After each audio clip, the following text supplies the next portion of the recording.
Taste the Daily.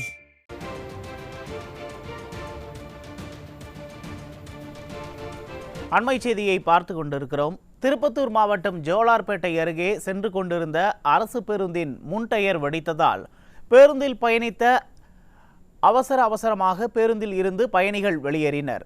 இது பற்றிய கூடுதல் விவரங்களை செய்தியாளர் பிரபு வழங்க கேட்கலாம். பிரபு வணக்கம், விவரங்களை வழங்கலாம். நிச்சயமாக உமேஷ்.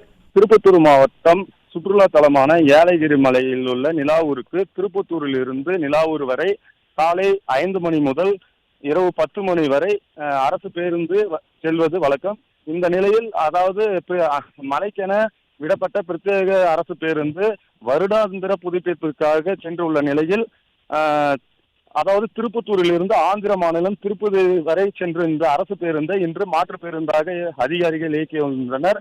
இந்த நிலையில் இன்று மாலை 3 மணி அளவில் நிலாவூரில் இருந்து திருப்பத்தூர் வரை 60க்கும் மேற்பட்ட பயணிகளை பேருந்து ஓட்டுநர் ரமேஷ் என்பவர் பயணிகளை ஏற்றி வந்துள்ளார். அப்போது ஏலகிரி மலையை கடந்து அடிவார பகுதியான பொன்னேரி பகுதியில் சென்று கொண்டிருந்த போது திடீரென பேருந்தின் முன்பக்க டயர் வெடித்து பேருந்தினுள் புகை மலமளவென புகழ்ந்தது. இதனை அறிந்த அரசு பேருந்து ஓட்டுநர் திடீரென பஸ்ஸை நிறுத்திவிட்டு பயணிகளை வெளியே செல்லுமாறு கூறினார். இதனை அடுத்து பயணிகள் அதாவது பேரிலிருந்து ஒருவரை முண்டி அடித்துக் கொண்டு தங்களுடைய உயிரை காப்பாற்றிக் கொள்வதற்காக அலறி அடித்து ஓடினர். இதனால் அந்த பேருந்தில் பயணம் செய்த 60க்கும் மேற்பட்ட பயணிகள் அதிர்ஷ்டவசமாக உயிர் தப்பினர் என்பது குறிப்பிடத்தக்கது.